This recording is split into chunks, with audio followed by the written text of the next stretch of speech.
Uchta odam bilasizlarmi, jahannamga birinchi bo'lib kiradigan odamlar. Ular musulmon bo'ladi. Birinchisi kim edi? Qori edi. Qur'onni yodlagan qori. Jahannamga birinchi bo'lib tashlanadiganlar. Ikkinchisi, topgan moli dunyosini Allohning roziligi yo'lida infoq ihson qilgan kishi bo'lardi. Ikkinchi bo'lib tashlanadi. Uchinchisi, Alloh yo'lida jihodda qatnashib, shu yerda jonini taslim qilgan shahid tashlanadi. Nima uchun ular birinchi tashlanadi? Chunki bularning uchalasini ham niyati Allohning roziligi emas edi. Boyaga moli dunyosini sarf qilganga aytadi Alloh taolo qiyomat kunida. Odamlar seni xotamtoy, saxovat pesha deyishlari uchun qilgan eding, niyatingni bilardim. Odamlar seni xotamtoy dedi, sur buni jahannam. Qorini olib keladi. Sen odamlar qori deysin deb Qur'on o'qiding, yodlading. Qori degan nom bilan yurding, sur jahannamga.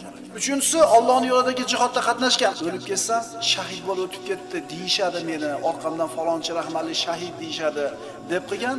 Odamlar seni shahid dedi, mukofotingni olding, sur jahannamga. Alloh uchun bo'lsa qilish kerak, bo'lmasa yig'ishtirish kerak. Qanaqa amal bo'lishidan qat'iy nazar.